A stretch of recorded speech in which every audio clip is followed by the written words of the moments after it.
श्री महाप्रज्ञ गुरवे नमः।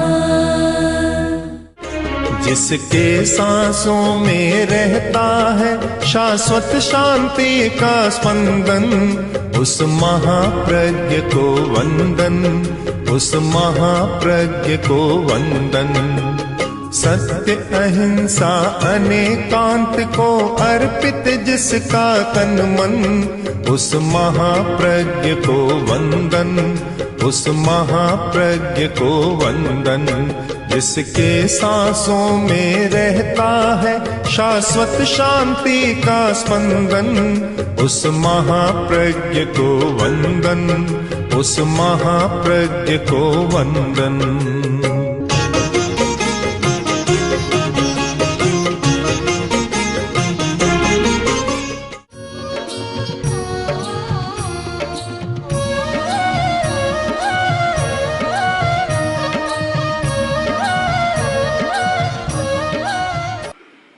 परिवर्तन कैसे हो?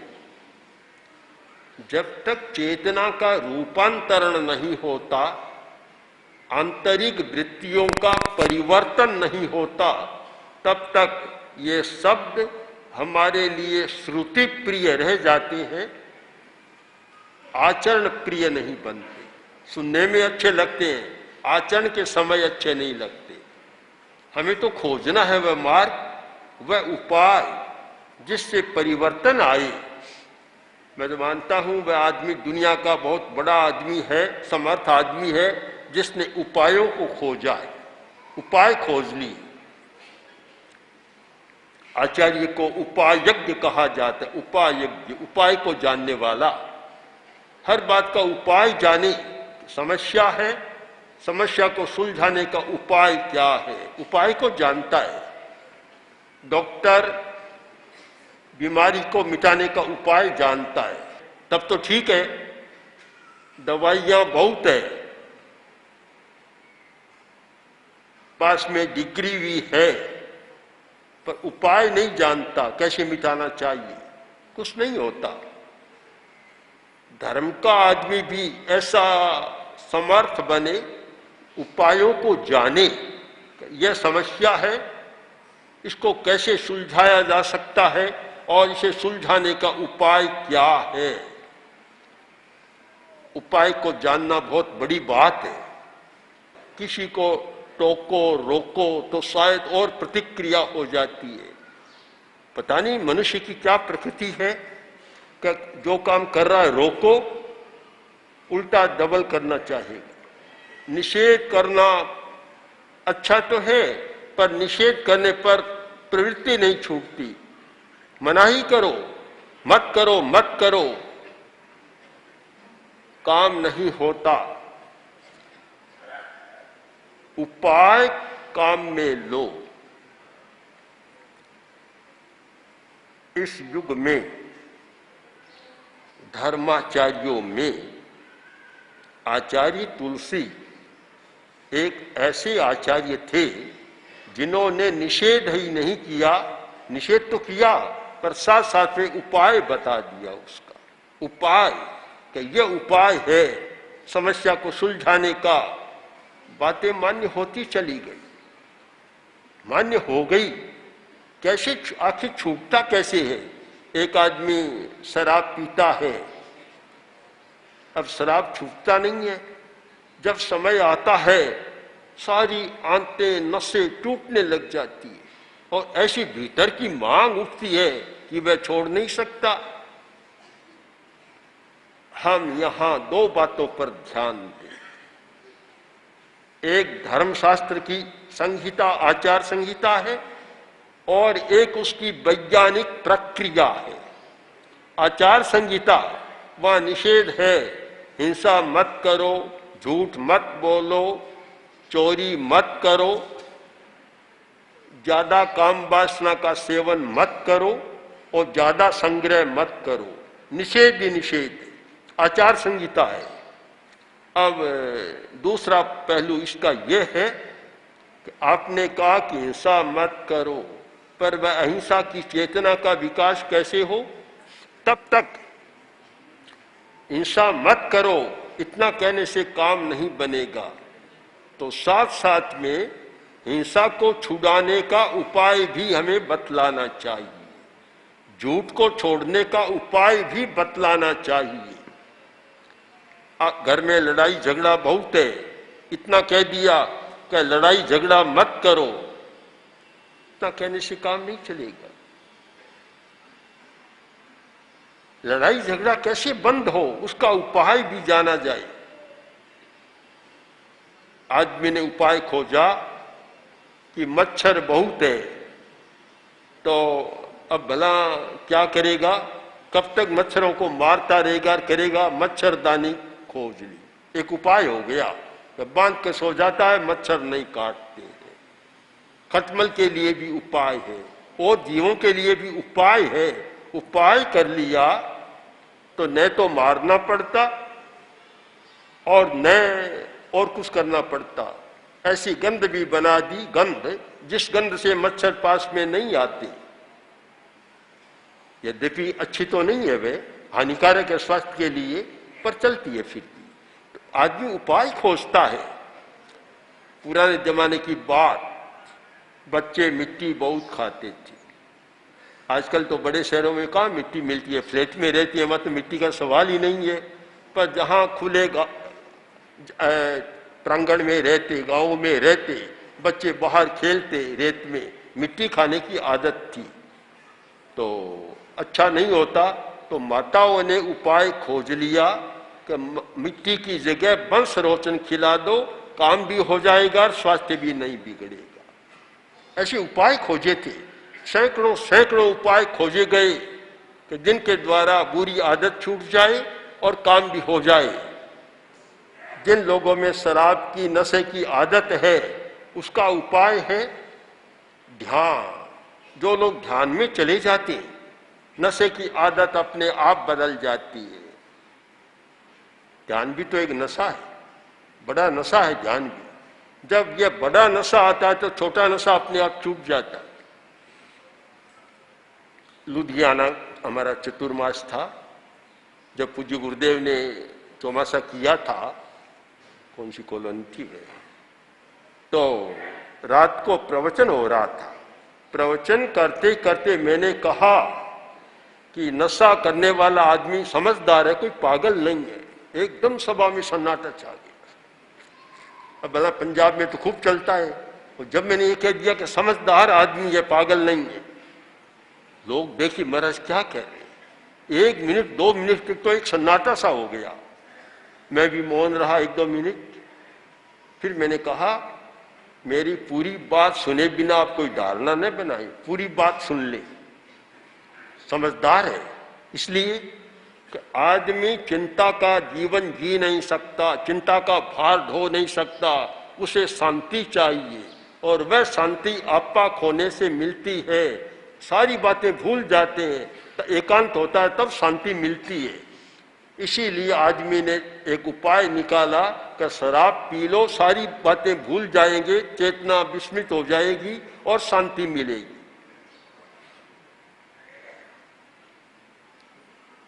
समझदार तो है, उपाय खोजा है। किंतु नशा क्यों बुरा है, शराब पीना क्यों बुरा है कि उसके द्वारा दिमाग विकृत होता है, चेतना विकृत होती है। और प्राय देखा है शराब पीने वाले सबसे ज्यादा अपनी पत्नियों को सताते हैं। स्त्रियों पर क्या बीतता है, हमारे सामने कितनी घटनाएं आती है। अभी प्रवचन में आया हूं, उससे पहले 2 घटना तो आज ही आ गई थी कि क्या होता है और किस प्रकार आज के युवक पति अपनी छोटी छोटी युवतियों पत्नियों को किस प्रकार सताते हैं शराब के नशे में आकर। बड़ी समस्या हो गई, आज व्यापक समस्या होती जा रही है, क्योंकि पुरुष के पास थोड़ी शक्ति है, धन है, बल है, और साथ में उसका अहंकार है, उद्दंडता है, कुछ नहीं सोचता। पर बेचारी इन छोटी छोटी कन्याओं तो क्या युवतियों पर क्या बीतता है, उनके दुख की कहानी सुनो तो पता लगे। कभी कभी तो ऐसी स्थिति है कि आंसू तो नहीं आते, पर आंसू जैसी स्थिति बन जाती है सुनते सुनते। नशे के कारण होता है। पर एक बार तो घंटा 2 घंटा शांति मिलती है, पर उसके विकार इतने होते हैं, समस्या पैदा हो जाती है। तो फिर उपाय क्या है? आप ध्यान करना सीख जाएं। सारे दिन में तनाव रहा, काम का बोझ रहा, सब कुछ रहा, शाम के वक्त आधा घंटा ध्यान का प्रयोग करें, ऐसी मस्ती आ जाएगी कि शराब पीने वाले को भी नहीं आती, और फिर शराब पीने की मन में भी नहीं आएगी। नशे की आदत भी छूट जाएगी, और जो शराब के द्वारा काम होता है कि एक बार आपा भूल गया, सब भूल गया, खाली हो गया, वह बात भी आ जाएगी। हमें उत्तरोत्तर उपाय खोजते रहना है। उपाय, सिगरेट नहीं छूटती है। कौन कहता है नहीं छूटती है? प्रेक्षा ध्यान में जो नशा मुक्ति का प्रयोग चलता है, आज तक शायद हजारों लोगों पर प्रयोग किया गया होगा और बिल्कुल नशा मुक्त हो गई। शराब की आदत छूट गई, सिगरेट की आदत छूट गई, और तो क्या भयंकर नशा करते थे उनकी आदत में भी परिवर्तन आ गया। यही विदासर, यही स्थान और यहां मर्यादा महोत्सव का समय। एक युवक आया जो हीरोइन का आदी हो गया था, उसकी कहानी सुनी, हमें लगा कि नशे में आदमी कितना खराब होता है। सामने मौत दिखाई देती है और कितना धन का अपव्यय होता है। उस युवक ने बताया कि एक वर्ष में कितना खर्च होता है, लाखों में हिसाब था, हजारों में नहीं। आदत हो जाती है, कहने से आदत नहीं छूटती। कोरा कह दे भी नशा मत करो, सिगरेट मत पियो, शराब मत पियो। एक बार सुनेगा, अच्छी लगेगी, दिमाग पर थोड़ा इम्प्रेशन होगा, किंतु जैसे ही गया, समय आया, वही राम, वही बात, सागी वही कहानी हो जाएगी, वही कहानी बन जाती है। परिवर्तन नहीं होता। पत्नी ने पति से कहा, पतिदेव घर की हालत खराब हो रही, आप बच्चों की पढ़ाई पर ध्यान नहीं देते, न कमाई पर ध्यान देते हैं, केवल नशा ही नशा, केवल इसी में रहते हैं, घर कैसे चलेगा? काफी लताड़ा एक तरह से। थोड़ा सा कुछ लगा और बोला कि आज मैं बिल्कुल अब छोड़ता हूं, अब नशा नहीं करूंगा। कह तो दिया, पर सीख कहां तक लगती है? राजस्थान की वह कहावत है कि साजी की सीख फल से तक, यानी जो दरवाजा होता था ना, कांटों का फल सा कहलाता है। साजी की सीख फल से तक। बात अच्छी कह दी, घर से बाहर गया, बाजार में गया, काम किया, सांझ की बखत आई और वही घोड़ा वही मैदान। राह नहीं गया, शराब पी ली, पर सोचा आज पति को पता नहीं चलने दूंगा, पत्नी को पता नहीं चलने दूंगा। घर पर आ गया, बैठ गया, पत्नी देख रही है कि क्या हुआ, देखो सही का नशा किया है कि नहीं। पत्नी भीतर गई कमरे में, देखते हैं तो सूट को केस खोल रखा है, ऐसे पढ़ रहा है। पत्नी ने कहा, क्या कर रहे हो? कि पुस्तक पढ़ रहा हूं। अरे पुस्तक कहाँ है? तो सूटकेस है। तुम्हें पता नहीं, तुम क्या जानो, पढ़ने वाले जाने, तुम कब पढ़ी हो जो तुम देखो, हमारी पुस्तक है ये। रास्ते में गिर भी गया था, चोट भी लगी थी। पत्नी बोली कि ये क्या जगह जगह खरोंच है, चोट लगी है, कैसी कोई मच्छर काट गया होगा, लाओ मरहम लाओ, मरहम लगा लेंगे। पत्नी वह क्रीम या कुछ लाई लगाने के लिए, वह तो चली गई और लगा ली। सो गए। सुबह उठे तो पत्नी ने देखा कि अभी तो खून थोड़ा थोड़ा आ रहा है, मल्लम लगाई नहीं क्या? क्या लगा ली? कहाँ लगाई? यहाँ तो दिख नहीं रही है। पत्नी इधर देखती है तो कांच के सामने गई तो कांच पर वह लथेड़ी पड़ी थी, सारी लिपटी पड़ी थी कांच पर। अब नशे में जहाँ चेतना विकृत हो जाती है वह पता ही नहीं लगता, पता ही नहीं लगता। हमारे पुराने साधु या कालुगणी भी, गुरुदेव भी एक बात कहते थे कि जो नशा करके शराब के नशे में धुत होकर आता है, बैठी तो माँ है कहता है पत्नी, बेटी है पत्नी कहता है माँ। चेतना विकृत होती है, पता नहीं चलता, विवेक हो जाता है। तो अब भयंकर आदत है। और आजकल तो मैं देखता हूं कि इतनी बढ़ती जा रही है कि जिनमें निषेध था, जैन परिवार, जैन कुल, वैष्णव कुल आदि आदि, कुछ कुल ऐसे थे, कुछ जातियां ऐसी थी, जातियां नहीं, एक संप्रदाय मानो या कुल मानो, कुछ भी, वे लोग शराब और मांस से परहेज करते थे, बिल्कुल पास में नहीं आने देते। आजकल तो यह स्थिति हो गई। हमें कई बार ऐसा अप्रिय शब्द सुनने को पड़ता है, कहते हैं महाराज हमारे यहाँ आजकल ज्यादा बिक्री जैन युवकों की हो रही है, उनकी बिक्री ज्यादा है। वे लोग ही, चाहे पुड़िया खाने वाले हैं, चाहे शराब पीने वाले हैं, चाहे और नशा करने वाले हैं, वे लोग ही ज्यादा आते हैं। बड़ा आश्चर्य होता है, बड़ी समस्या भी होती है। हम गंगा शहर में थे, वहां कार्यक्रम था और एक सूत्र पर हम विचार कर रहे थे, किया भी था कि अमज्य मंशासी, आगम की वाणी है कि व्रती को कैसा होना, साधु को नहीं, व्रती श्रावक को भी कैसा होना चाहिए। अमज्य मंशासी, न शराब पीने वाला और न मांस खाने वाला, आदि आदि चर्चा का प्रसंग। उस समय सुषमा स्वराज केंद्रीय मंत्री थी उस समय, वह आई हुई थी कार्यक्रम, उसने भाषण दिया। भाषण में एक बात कही, बात अच्छी थी पर कानों पर कीला चुभने जैसी बात थी। उसने बताया कि मैं परदेश गई थी, विदेश गई थी, और मैंने वहां कहा कि मैं शुद्ध शाकाहारी हूं, अंडा भी नहीं चलता, मछली भी नहीं चलती, शुद्ध शाकाहारी।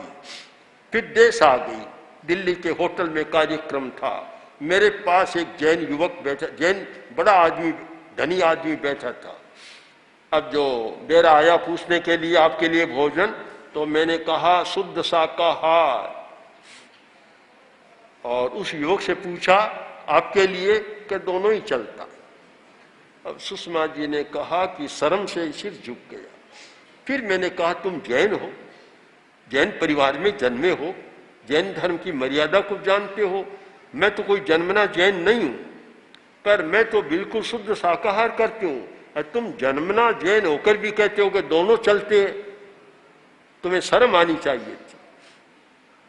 अब ये बात सुनेंगे तो आपको भी लज्जा का अनुभव तो होगा, लज्जा का अनुभव होगा कि जिसकी प्रतिष्ठा है कि एक जैन श्रावक शराब नहीं पीता, मांस नहीं खाता, व्यसन नहीं करता, जुआ नहीं खेलता, आदि आदि, जो जैन श्रावक की एक पहचान थी, अनैतिक काम नहीं करता, बेईमानी नहीं करता, पहचान थी। आज तो लगता है कि वर्तमान युग के प्रवाह में पहचान बदलती जा रही है।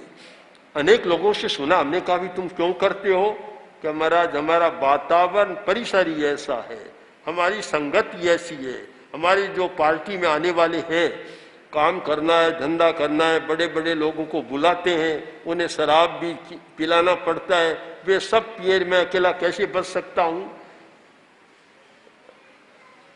तो क्या पैसे के लिए इतने बिक जाए आदमी, इतना बिक जाए कि पैसे के लिए मांस भी खाना पड़े, शराब भी खाना पड़े, जो पार्टी में बुलाए वे जो करे वह शाम करना पड़े, तब तो फिर आदमी आदमी नहीं है, कोरा पैसे का पुतला बन गया। मनुष्य का एक सिद्धांत होता है, एक विचार होता है। महात्मा गांधी जब विदेश पढ़ने के लिए गए थे, माँ ने कहा ऐसे नहीं जाने दूंगी, जैन मुनि के पास लाओ, संकल्प दिलाया कि मैं वहां विदेश में रहकर शराब मांस का सेवन नहीं करूंगा, संकल्प लेकर फिर विदेश में भेजा। उस संकल्प ने उस मोहनचंद को महात्मा बना दिया। उस संकल्प का प्रभाव था कि ऐसी दृढ़ता आई, ऐसा मनोबल जागा कि वे इतना बड़ा काम कर गए। हमारा संकल्प कमजोर होता है, कुछ भी नहीं होता। इसलिए आज एक बड़ा प्रश्न है कि केवल नवकार मंत्र का पाठ करें, नमो अर्हंताणम, केवल करेमी भंते सामाय्यम, सामायिक का पाठ करें, केवल लोगस्य उज्जोय गरे, लोगस्य का पाठ करें, केवल नमोत्थुणं अर्हंताणं भगवंताणं, नमोत्थुणं का पाठ करें, उवसग्हरम का पाठ करें और आपके जीवन का आचरण नहीं बदला, चरित्र में विकास नहीं हुआ, तो शायद नवकार मंत्र भी चाहेगा कि यह आदमी अच्छा नहीं है, थोड़ा दूर रहना चाहिए। सामायिक भी चाहेगी कि इसके पास नहीं रहना चाहिए, थोड़ा दूर होना चाहिए। न पूरा सामायिक का लाभ मिलेगा, न नवकार मंत्र के जप का लाभ मिलेगा, सब दूर रहना चाहेंगे। दूर तो होता है, हमें भी ऐसा लगता है कि कभी कभी ज्यादा सिगरेट पीने वाला और शराब पीने वाला पास में आ जाता है, मन होता है थोड़ा दूर बैठे तो अच्छा है, बदबू आने लग जाती है, उसको तो नहीं आती। फिर कभी कभी जैसे जुखाम में ये करते हैं, भाई नकली जुखाम भी बन जाता है, ऐसे करना पड़ता है, क्या करें, बदबू आने लग जाती है। उनको नहीं आती, पता नहीं क्यों नहीं आती। भले आदमी दूसरों के लिए तो मत करो। राजेंद्र बाबू जब पटना में थे, कांग्रेस के कार्यकर्ता थे, बस में जा रहे थे, एक दूसरा आदमी बैठा था, सिगरेट पर सिगरेट पीता जा रहा था, चैन स्मोकर पीता ही जा रहा था, धुआं। तो राजेंद्र बाबू ने कहा कि सिगरेट किसकी है, आप सिगरेट क्यों पीते इतना, आपको क्या आपत्ति है, सिगरेट मेरी है, मेरी है, आपको आपत्ति क्यों हो। राजेंद्र बाबू ने कहा सिगरेट तो तुम्हारी है, धुआं किसका है, तुम सिगरेट पियो, ये धुआं हमारे लिए मत छोड़ो, धुएं को भी समेट लो, फिर तुम जानो, पर सिगरेट तो तुम पीते हो, ऐ धुआं हमारी ओर फेंकते हो, हमारा और खराब करते हो तुम स्वास्थ्य। शर्मिंदा हो गया, सिगरेट डाल। हर व्यक्ति को सोचना है उपाय, उपाय, उपाय क्या है, आप उपाय पर विचार करें। आदतों को बदलना है, स्वभाव को बदलना है, तो मैं मानता हूं बदलने का पहला उपाय तो है जानकारी, ज्ञान करना कि हानि क्या है, लाभ क्या है, ज्ञान हो। दूसरी बात, जानने के बाद ऐसे प्रयोग करना, ध्यान के प्रयोग, जिनसे यह सिगरेट की मादकता की हमारी चेतना बदल जाए। अगर हम उपाय का प्रयोग करें तो परिवर्तन हो सकता है। मैं तो मानता हूं धर्म का मूल मतलब ही है उपायों की खोज, बुराइयों को छोड़ने के जो उपाय हैं उनकी खोज करना और उनका प्रयोग करना। इस रूप में आप धर्म को स्वीकार करें, तब जाकर आपके लिए धर्म, धम्मो मंगल मुक्तित्थम अहिंसा संयमो तव, धर्म परम मंगल बन सकता है। उस रूप में आप उसका प्रयोग करें। इसलिए धर्म के मंगल स्वरूप को समझकर और जितना अमंगल है उस अमंगल को छोड़ने के लिए हम प्रायोगिक धर्म का अभ्यास करें। ओम श्री महाप्रज्ञ गुरवे नमः। ओम श्री महाप्रज्ञ गुरवे नमः। ओम श्री महाप्रज्ञ गुरवे नमः। ओम श्री महाप्रज्ञ गुरवे नमः।